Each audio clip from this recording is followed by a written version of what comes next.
sister yelled at me like a maid over a coffee spill. She didn't know I was her boss. Hi, I'm Aubrey. I used to think keeping the peace meant swallowing my pride until the day my sister treated me like hired help in front of her entire team.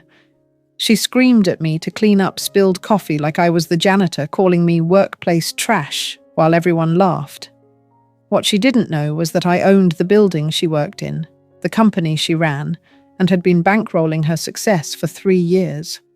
When I finally stopped playing the invisible benefactor, she dropped to her knees, begging me not to destroy everything she thought she'd built. The elevator doors opened on the 15th floor of Sterling Corporate Tower at exactly 8:47 a.m. on a Tuesday that would change everything. I stepped out into the marble lobby, my sensible flats making no sound against the polished floor. The reception area gleamed under LED lighting, all glass and chrome and corporate sterility. Fresh orchids sat in crystal vases on every surface, their white petals perfect and untouchable. I was early, like always. The morning rush hadn't hit yet, so the lobby was mostly empty except for a few junior executives clutching their morning coffee and scrolling through phones. I liked this time of day when the building felt calm, before the chaos of meetings and deadlines and corporate politics kicked in. I was heading toward the guest elevator bank when I heard the familiar click of designer heels against marble. Sharp, purposeful, demanding attention. I didn't need to turn around to know it was Kendall. My sister swept into the lobby like she owned it, which, in her mind, she probably did. Armani suit in midnight blue, hair styled in a perfect bob that probably cost more than most people's rent, makeup flawless despite the early hour. She was juggling her phone, a leather portfolio, and a venti coffee cup from the overpriced cafe downstairs. "Aubrey?" she called out, her voice carrying across the space. Several people looked up from their phones. "Perfect timing. I need you to handle something for me." I stopped walking, but didn't turn around immediately. Through the floor-to-ceiling windows, I could see the Seattle skyline stretching out below us, the Space Needle pointing toward grey clouds that promised rain. The view cost me $12 million when I bought this building 2 years ago. Kendall admired it every day from her corner office, never knowing she was looking at my investment. "What do you need?" I asked, finally turning to face her. She was walking toward me, still focused on her phone screen, fingers flying over the keyboard. "I've got the Henderson presentation in 20 minutes, and I just realized we're missing the quarterly projections for the Pacific Division. Can you run up to finance and grab them?" I watched her approach, noting the way other employees stepped aside to give her space. She commanded the room without even trying, radiating the kind of confidence that came from believing you were untouchable. "I'm not sure I can," I started. "Great, thanks," she cut me off, not really listening. "You're a lifesaver. I don't know what I'd do without you." She was 3 steps away from me when it happened. Her heel caught slightly on the transition between marble tiles, just enough to throw off her balance. I watched in slow motion as she stumbled, her arms windmilling as she tried to recover.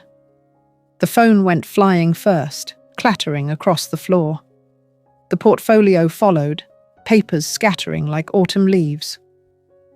And then the coffee. The cup seemed to hang in the air for a moment before gravity claimed it. It hit the marble with a wet crack, the lid popping off and sending 20 ounces of caramel macchiato exploding across the pristine white floor. The liquid spread quickly, seeping into the grout lines and creating a brown stain that looked like spilled blood against the perfect marble. The lobby went silent. Conversations stopped mid-sentence. Phones were lowered. Even the soft jazz playing through the sound system seemed to pause. Everyone turned to look at the scene unfolding in front of the elevators. Kendall stood frozen, staring at the mess spreading around her feet. Her face cycled through emotions in rapid succession. Shock, embarrassment, and then something harder. Something that looked like rage. "Oh my God," she hissed, her voice low but carrying clearly in the silence. "This is a disaster." She looked around the lobby, taking in the audience of employees and visitors who were watching her public humiliation. Her jaw tightened, her hands clenched into fists at her sides. "Aubrey," she said, her voice sharp enough to cut glass. "Clean this up." I blinked. "What?" "You heard me." She gestured at the spreading stain, her voice rising. "Get some paper towels or something. I can't have clients seeing this mess." Around us, the audience grew larger. More employees had emerged from the elevator banks and were clustering around the edges of the lobby, watching the show. I could see junior executives whispering to each other, interns pulling out their phones, even a few senior managers had stopped to observe. "Kendall," I said quietly, "maybe we should—" "Don't argue with me," she snapped, cutting me off. "Just clean it up. That's what you're good at, right? Cleaning up messes." The words hit me like a physical blow.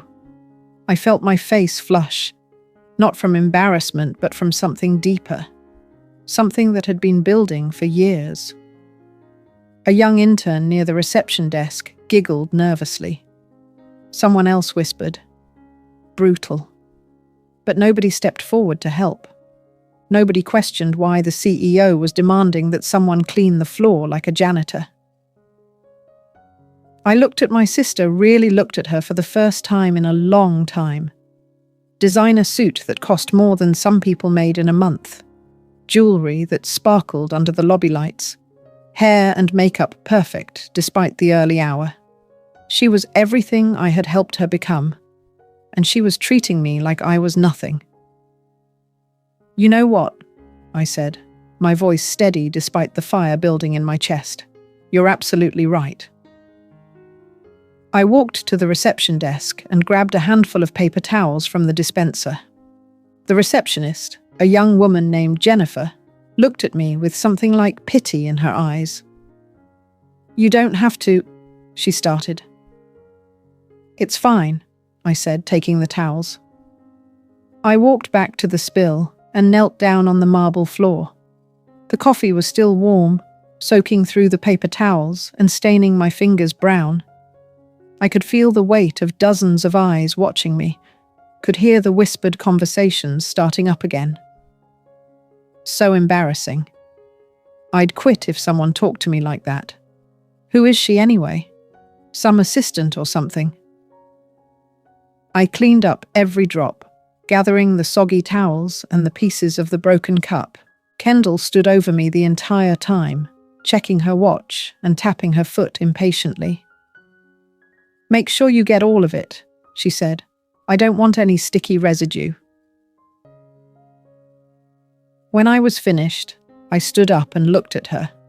She was already pulling out her backup phone, her attention already moved on to more important things. "Thanks," she said without looking up. "You're the best. I owe you one." She clicked away on her heels, leaving me standing in the lobby with a handful of coffee-stained paper towels and the echoing sound of her dismissal. The crowd began to disperse, the show over, but I could still hear the whispers following me as I walked to the trash can. Poor thing. So humiliating. Who was that? Just some family friend, I think. I threw away the towels and walked to the elevator bank. As the doors closed behind me, I caught a glimpse of my reflection in the polished steel. Same face, same clothes, same woman who had built everything Kendall thought she owned. But something had changed. Something had shifted in that moment when she'd made me kneel on the marble floor while everyone watched and laughed. I pressed the button for the penthouse level, my level, and felt something cold and hard settle in my chest. That evening, I sat in my apartment overlooking Elliott Bay, a glass of wine in one hand and my laptop open in front of me. The city lights twinkled beyond the floor-to-ceiling windows, but I wasn't looking at the view. I was staring at a folder on my desktop labeled Sterling Corporate Holdings ownership documents. My apartment was nothing like Kendall's flashy downtown condo with its exposed brick and industrial fixtures. Mine was understated, elegant, filled with books and art and comfortable furniture that looked lived in rather than staged. I'd bought it for the view and the quiet, not to impress anyone. I opened the folder and began reviewing documents I hadn't looked at in months. Contracts, wire transfer receipts, legal agreements that told a very different story than the one Kendall had been telling the world. The story of how Sterling Marketing Solutions had really been built. 3 years ago, Kendall had been drowning. Her first startup had failed spectacularly, leaving her with massive debt and a reputation in shambles. She'd been living in a studio apartment in Belltown, working temp jobs and slowly watching her dreams crumble. I remembered the night she'd called me, sobbing into the phone at 2 a.m. "Aubrey, I don't know what to do," she'd cried. "I'm going to lose everything. The apartment, my credit, my future. I'm 28 years old, and I'm a complete failure." "You're not a failure," I'd told her, sitting up in bed and turning on the light. "You took a risk. It didn't work out. That doesn't make you a failure." "Easy for you to say," she'd replied bitterly. "You've got your tech patents and your investments and your perfect little life. I've got nothing." I'd let the barbs slide, like I always did. Kendall had always been competitive, always felt like she was living in my shadow. When I'd sold my first software patent at 24 for 8 figures, she'd been happy for me, but also resentful. When I'd started my investment firm 2 years later, she'd called it playing with Daddy's money, even though every dollar I'd made had been earned through my own work. "What if I told you I had a business plan?" she'd continued. "Something that could really work this time." I'd say, "Show me the numbers." She'd arrived at my apartment the next morning with a presentation deck that was more optimism than strategy. Sterling Marketing Solutions would be a full-service digital marketing agency focused on mid-size businesses in the Pacific Northwest. She'd done her research, identified the market gap, even lined up a few potential clients. "I just need capital," she'd said, pacing around my living room in nervous energy. "Enough to rent office space, hire a small team, cover expenses for the first year." "How much?" $2.5 million. I'd nearly choked on my coffee. "Kendall, that's..." "I know it's a lot," she'd rushed on, "but I've run the numbers. Conservative projections show we'll be profitable by month 18. Aggressive projections put us in the black by month 12. I'd studied her presentation, looking for flaws in her logic. But the truth was, it was solid. Overly optimistic in places, but the foundation was sound. She had the vision, the connections, the drive. What she lacked was capital and credibility. "I'll make you a deal," I'd said finally. Her face had lit up. "A loan? I can pay you back with interest." "Not a loan, an investment." I'd pulled out my laptop and opened a new document. "I'll give you the $2.5 million. In exchange, I want 60% of the company." She'd stared at me. 60%? That's majority control. "Yes, it is. But it's my idea, my business plan, my vision. And my money," I'd said gently. "My money, my risk, my investment. You get to run the company, build your vision, prove yourself. I get to protect my investment." She'd been quiet for a long time, staring out the window at the sound. Finally, she'd turned back to me. "I'll do it," she'd said, "but I want to run the company my way. No interference, no micromanaging. You're a silent partner." Agreed. We'd shaken hands on it, and I'd had my lawyers draw up the paperwork. She'd signed without reading it thoroughly, too excited and too proud to admit she didn't understand all the legal language. For 3 years, I'd been exactly what she'd asked for. A silent partner. I'd never interfered in her decisions, never pulled rank, never even visited the office unless she specifically invited me. I'd let her run the company, let her take the credit, let her build her reputation while I stayed in the shadows. I'd thought I was being generous, supportive, the perfect investor who believed in her vision. Now I realized I'd been a fool. I opened my email and typed a message to my lawyer, James Patterson. He'd been handling my legal affairs for 6 years, ever since I'd made my first major investment. He was discreet, thorough, and had a reputation for getting things done quietly.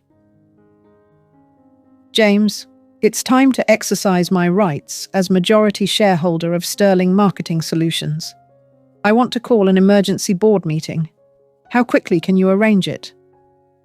His response came back within 10 minutes. I can have the papers ready by tomorrow morning. The board can be convened by noon. Aubrey, are you sure about this? This is going to be messy. I stared at his message for a long time. Was I sure? This wasn't just about business anymore. This was about family, about the relationship I'd had with my sister since we were children. But then I thought about today, about kneeling on that marble floor while she stood over me, about the way she'd dismissed me like hired help while everyone watched and laughed, about the years of being invisible, of being the supportive sister who cleaned up messes and never complained. I typed back, "It's already messy. I'm just going to clean it up properly this time." I hit send and closed the laptop. Outside, the city was settling into evening routines. People were heading home from work, stopping for dinner, meeting friends for drinks. Normal people living normal lives without the weight of family betrayal and corporate machinations. I poured myself another glass of wine and walked to the window. Somewhere out there, Kendall was probably having dinner at an expensive restaurant, celebrating another successful day at the company I'd built for her. She was probably telling her friends about her latest triumph, her newest client, her growing empire. She had no idea that her empire was built on my foundation, that her success was my investment, that her power was my gift. But she was about to learn. The next morning, I arrived at Sterling Corporate Tower at 6 a.m., 2 hours before Kendall typically rolled in. I used my owner's access card to get into the executive elevator and rode it to the 15th floor. The Sterling Marketing Solutions offices took up half the floor, all glass walls and open workspaces and modern furniture. I'd approved the lease myself through my property management company. Kendall thought she'd negotiated a great deal with the building owners. She had no idea the building owners were me. I walked through the empty office space, past the reception area with its fresh flowers and corporate awards, past the conference rooms with their views of the sound, past the break room with its expensive espresso machine and artisanal snacks. Finally, I reached the corner office, Kendall's office. The nameplate on the door read, "Kendall Sterling, CEO," in sleek silver letters. Through the glass walls, I could see her desk, her diplomas on the wall, her awards and accolades displayed like trophies. I used my master key to unlock the door and stepped inside. The office smelled like her perfume, expensive and floral. Her desk was organized chaos, papers and files arranged in what looked like random piles, but probably made perfect sense to her. On the credenza behind her desk sat a series of framed photos. Kendall accepting an award for Young Entrepreneur of the Year. Kendall cutting the ribbon at the office opening. Kendall shaking hands with the mayor at some corporate event. In every photo, she was alone. No mention of investors, no acknowledgement of the money that had made it all possible. Just Kendall, building her empire from nothing, pulling herself up by her bootstraps. I picked up one of the frames and studied it. She looked so proud, so confident, so sure of her own success. And why shouldn't she be? She'd worked hard, made smart decisions, built something impressive. With my money, on my foundation, through my investment. I set the photo back down and walked to the window. The view was spectacular, looking out over Elliott Bay toward the Olympic Mountains. On clear days, you could see Mount Rainier in the distance, snow-capped and majestic. I'd bought this building specifically for this view. I'd wanted Kendall to have the best office space in the city, the kind of environment that would inspire her and impress her clients. I'd given her everything she needed to succeed, and she'd repaid me by treating me like the help. My phone buzzed with a text from James. Board meeting set for 10 a.m, conference room A, all members confirmed. I typed back, "Perfect, I'll be there." By 8 a.m, the office was starting to fill up with employees arriving for work. I could hear the elevator dinging, the sound of conversations and coffee machines and printers warming up. The building was coming alive. I made my way to the conference room where the board meeting would be held. Conference room A was the largest, with a polished mahogany table that seated 12 and a wall-mounted screen for presentations. The windows faced west, offering a view of the Sound and the mountains beyond. I'd handpicked every member of Sterling Marketing's board when the company was incorporated. There was Reed Kian, former VP of Operations at Microsoft. Sarah Chen, who'd built and sold 2 successful startups before 40. Michael Davidson, a marketing legend who'd worked with everyone from Nike to Starbucks. Jennifer Walsh, a financial expert who'd been CFO at 3 different Fortune 500 companies. And David Kim, a legal eagle who specialized in corporate governance. All of them had impressive credentials. All of them were experienced, intelligent, ethical people who understood business and fiduciary responsibility. And all of them owed their board positions to me. At exactly 10 a.m, they filed into the conference room, looking confused and slightly annoyed at being called in for an emergency meeting. I was already seated at the head of the table, my briefcase open in front of me. "Good morning," I said as they took their seats. "Thank you all for coming on short notice." "Aubrey," said Reed, settling into his chair. "What's this about? Where's Kendall?" "That's what we're here to discuss," I replied, opening my briefcase and pulling out a stack of documents. "But first, I need to remind everyone of something that seems to have been forgotten." I distributed copies of the incorporation documents, watching their faces as they recognized what they were looking at. "As you can see," I continued, "I am the majority shareholder of Sterling Marketing Solutions. I own 60% of this company. I have owned 60% since its inception 3 years ago." The room was quiet, except for the sound of papers rustling as they reviewed the documents. Sarah looked up first, her expression thoughtful. "I remember these," she said. "But Aubrey, you've been completely hands-off. We haven't heard from you in, well, ever." "That's correct," I said. "I chose to be a silent partner, to let Kendall run the company without interference. That arrangement is ending today." "Ending how?" asked Michael. I pulled out another set of documents and distributed them around the table. "I'm calling for a vote of no confidence in the current CEO. As majority shareholder, I'm exercising my right to assume operational control of the company." The room erupted in whispers and surprised murmurs. Jennifer leaned forward, studying the papers. "Aubrey, this is a hostile takeover of your own company. This is a course correction," I replied calmly. The current leadership has lost sight of the company's values and mission. Changes need to be made." "What kind of changes?" asked David, his lawyer instincts kicking in. "Starting with new leadership. I'll be assuming the role of CEO effective immediately." Reed's eyes widened. "But Kendall built this company. She's been the face of sterling marketing since day one."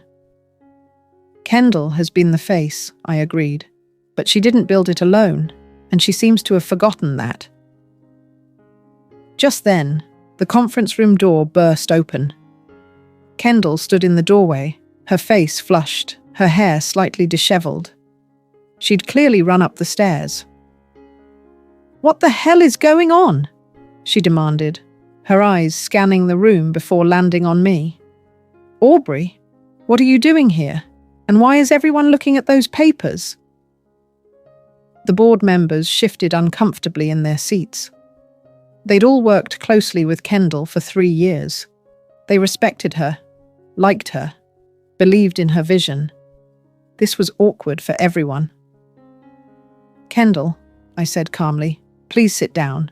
We need to discuss some changes to the company structure." "Changes? What changes?" She remained standing, her voice rising. "This is my company. These are my employees, my board. You can't just waltz in here and—" "Actually, I can." I gestured to the empty chair across from me. "Please sit down." She looked around the room, seeing the faces of the board members, seeing the papers scattered across the table. Slowly, she pulled out the chair and sat down. "I don't understand what's happening," she said, her voice quieter now but still tense. I slid a copy of the incorporation documents across the table to her. "You signed these 3 years ago, Kendall, when you took my money to start this company." She picked up the papers, her hands trembling slightly as she read. I watched her face as the reality sank in, as she processed what she was seeing.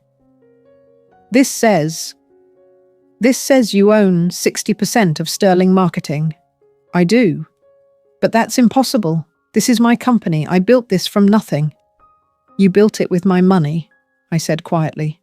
$2.5 million of my money, my investment, my risk." The room was dead silent. I could hear the air conditioning humming, the distant sound of traffic from the street below, the rapid breathing of my sister as she tried to process what was happening. "The board has reviewed the ownership documents," I continued. "They understand the legal reality of the situation." Kendall looked around the table, seeing the uncomfortable expressions on the faces of people she'd worked with for years. "You knew about this? You all knew?" "We knew Aubrey was an investor," said Sarah gently. "But you've been running the company. We assumed you had majority control." "I did have control," Kendall said, her voice cracking. "This is my company, my vision, my work." "Your work?" "Yes," I agreed. "Built on my foundation, funded by my investment. In a building I own, with equipment I purchased, using capital I provided."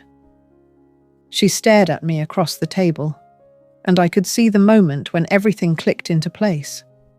When she realized that the empire she thought she'd built was actually a gift I'd given her. "Yesterday," I said, my voice steady and calm, "you humiliated me in front of your employees. You made me clean up your mess while everyone watched and laughed. You treated me like hired help." "Aubrey, do you know what they called me after you left?" I asked. "The cleaning lady. They actually thought I was the cleaning lady." Her face went pale. "I didn't mean... I was just stressed. You know how much pressure I'm under.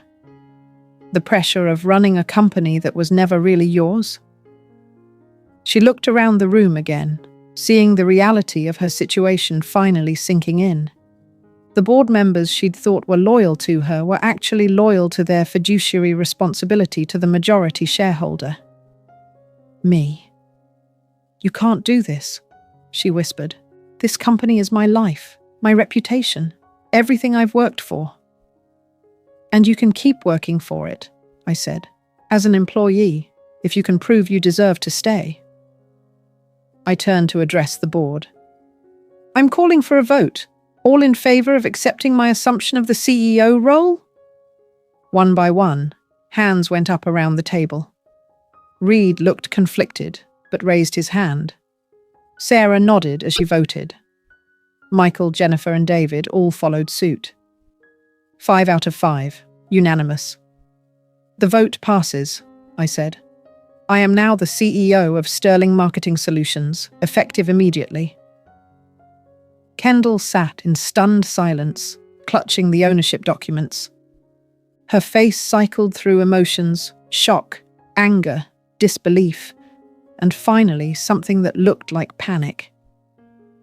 Please, she whispered. Aubrey, please. You don't understand what this will do to me, to my career, to everything I've built. I thought about all the years I'd been the supportive sister, cleaning up her messes, staying in the shadows while she built her empire on my money. All the times I'd swallowed my pride and let her take credit for my contributions. You're right, I said finally. I don't understand, because I would never treat my family the way you treated me. I stood up and addressed the room. This meeting is adjourned. Reed, I'll need a full operational report by end of day. Sarah, we need to discuss the Henderson account. Michael, let's review the client portfolio. Jennifer, I want to see the financials for the past quarter. David, please prepare the necessary documentation for the leadership transition. As the board members filed out, whispering among themselves, Kendall remained frozen in her chair. This isn't over, she said, her voice barely audible. Yes, it is, I replied, packing up my briefcase. It's been over for a long time. I just finally stopped pretending otherwise. I walked toward the door, then paused and turned back to her. You can stay on as senior account manager if you want. It's a significant demotion, but it's still a good position. The choice is yours. She didn't respond, just sat there, staring at the papers in her hands. I left her in the conference room and walked to what was now my office. The nameplate on the door would need to be changed, but everything else could stay the same for now. I sat down at my desk, and opened my laptop. Outside the window, Seattle was going about its business, oblivious to the corporate drama playing out 15 floors above the street. I had a company to run. The transformation of Sterling Marketing Solutions. Under my leadership was swift and decisive. Within the first week, I'd implemented new policies, restructured the management team, and begun restoring the company culture that had been slowly eroding under Kendall's ego-driven leadership. The employees who had watched me clean up coffee were now the same ones greeting me with, "Good morning, Miss Sterling," and asking for my input on their projects. The shift in dynamics was both palpable and revealing. "I had no idea you were connected to the company," confided Marcus, one of the senior account managers, during a team meeting on Thursday. "I mean, we all knew there was investor money, but we thought it was some venture capital firm or something." "I preferred to stay in the background," I replied, "but circumstances have changed." What I didn't mention was how many of them had participated in my humiliation just days earlier. The same people who were now deferential and respectful had been the ones whispering and laughing when Kendall made me clean the floor. Jennifer, the young intern who had giggled during my public embarrassment, knocked on my office door Friday afternoon. "Miss Sterling, could I speak with you for a minute?" I looked up from the quarterly reports I was reviewing. "Of course, come in." She entered nervously, wringing her hands. "I wanted to apologize. For Tuesday, in the lobby. I shouldn't have... I didn't know." "You didn't know what?" I asked. That you're... She struggled to find the words. That I was a person who deserved basic respect regardless of my position in the company. Her face flushed red. I'm sorry. I was wrong. It was unprofessional and unkind. I studied her for a moment. She was young, probably fresh out of college, learning how to navigate office politics and professional relationships. Her mistake was more about inexperience than malice. Apology accepted, I said. But remember this. How you treat people when you think they can't affect your career says everything about your character. She nodded earnestly. I'll remember that. Thank you for giving me a second chance. After she left, I turned back to my computer and found an email from James Patterson, my lawyer. Aubrey, I've been monitoring the situation as requested. Kendall submitted her resignation this morning. HR has processed the paperwork. Thought you should know before it becomes official. I stared at the email for a long time. Part of me wasn't surprised. Kendall had always been proud, and working under her younger sister would have been unbearable for her ego. But another part of me felt something that might have been sadness. I'd hoped she would stay. I'd hoped she would see this as an opportunity to rebuild our relationship on more honest terms. Instead, she'd chosen to walk away rather than face the reality of what our relationship had always been. That evening, I was working late in my office when the receptionist buzzed me. Miss Sterling? There's someone here to see you. Says she's your sister. I looked up from the client proposals I was reviewing. It was almost 8 p.m., long after business hours. Send her up. A few minutes later, Kendall appeared in my doorway. She looked different, smaller somehow, wearing jeans and a simple sweater instead of her usual power suits. Her hair was pulled back in a ponytail, and she wasn't wearing any makeup. I cleaned out my office, she said without preamble, holding up a cardboard box. I thought you should know. I gestured to the chair across from my desk. Sit down. She set the box on the floor and sat, looking around the office that had been hers just days earlier. It looks different already.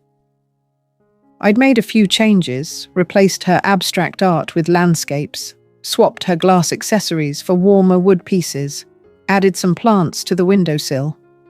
Nothing dramatic, but enough to make the space feel like mine. How are you doing? I asked. She shrugged. I got a job. Morrison Associates offered me a senior position. It's a step down from CEO, but it's still good. That's a great firm. Congratulations. Thank you. She was quiet for a moment, staring out the window at the city lights. I keep thinking about Tuesday, about the coffee. I waited for her to continue. I was embarrassed, she said finally, in front of all those people, in my own lobby, and instead of dealing with that embarrassment like an adult, I took it out on you. Yes, you did. I made you clean it up because I knew you would, because you always do.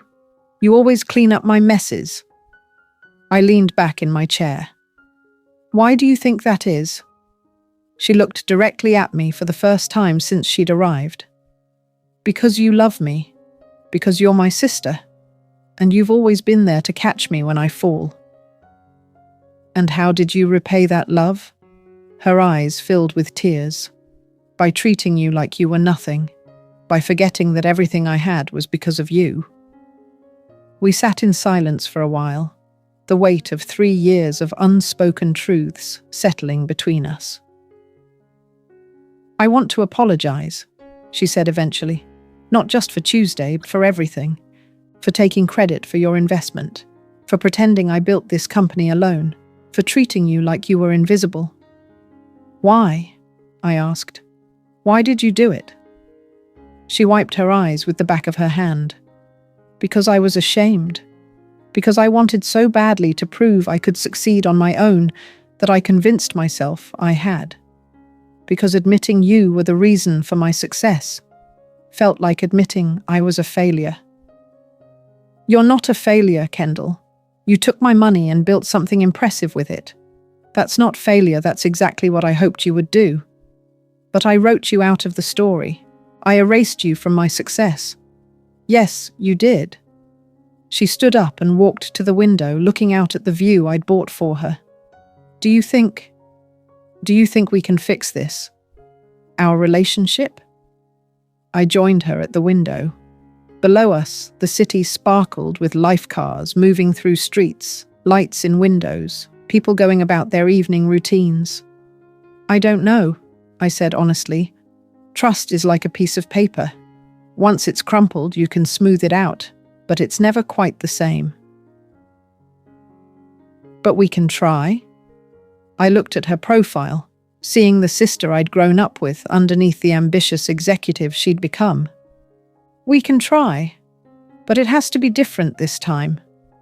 No more lies. No more taking credit for things you didn't do. No more treating me like I'm disposable. I understand. And Kendall, yeah? If you ever treat me like hired help again, in public or private, this conversation will be the last one we ever have. She nodded. I understand. She picked up her box and headed for the door, then paused. Aubrey. Yes? Thank you. For the investment, for the opportunity, for believing in me, even when I didn't deserve it. After she left, I sat alone in my office, looking out at the city I'd helped her conquer. The building was quiet now, just the hum of the HVAC system and the distant sound of traffic from the street below. I thought about the journey that had brought me here, from the young woman who'd made her first million with a software patent, to the investor who'd built a portfolio worth hundreds of millions. I'd always preferred to work behind the scenes, to let others take the credit while I quietly built my empire. But sometimes, I realized, staying in the shadows wasn't kindness. It was enabling. By never holding Kendall accountable, by always cleaning up her messes without consequence, I'd created a monster who thought she could treat people however she wanted. The coffee spill had been a wake-up call, but not just for her. It had shown me that my generosity had boundaries, and when those boundaries were crossed, I was perfectly capable of reminding people who held the real power. I pulled out my phone and scrolled through the messages that had been coming in all week. Congratulations from business contacts who'd heard about my new role. Meeting requests from clients who wanted to work directly with the real owner. Even a few interview requests from business journalists who were curious about the mystery investor who'd been funding Seattle's rising marketing star. One message caught my attention. It was from Sarah Chen, the board member. Aubrey, wanted you to know the team is energized by the changes. Revenue is up 12% just this week, and we've had 3 new client inquiries. Leadership matters more than we realized. I smiled and typed back, "Thank you. Sometimes the best way to support someone is to step back. Sometimes it's a step forward." I closed my laptop and gathered my things. Tomorrow would bring new challenges, new decisions, new opportunities to build something meaningful. But tonight, I was going home to my quiet apartment with its beautiful view, content in the knowledge that I'd finally stopped being invisible. The elevator doors opened on the lobby level, and I walked across the marble floor where, just days ago, I'd knelt to clean up spilled coffee. The same marble, the same space, but everything had changed. As I pushed through the revolving doors into the Seattle evening, I realized that sometimes the most powerful thing you can do is remind people exactly who you are. And sometimes the best way to clean up a mess is to stop making it in the first place. The building rose behind me, 15 floors of glass and steel and ambition. At the top, the lights were still on in what was now my office, casting a warm glow into the darkening sky. I'd built this empire from the shadows, Now it was time to rule it in the light. Aubrey completes her transformation from invisible investor to active CEO. The story ends with her reflection on how her past kindness had enabled Kendall's poor behavior, and her realization that sometimes stepping forward is more important than staying in the shadows. The company thrives under her direct leadership, and she embraces her role as the visible power behind the empire she built. The final scene shows her leaving the building she owns, no longer the person who cleans up messes, but the one who prevents them from happening in the first place.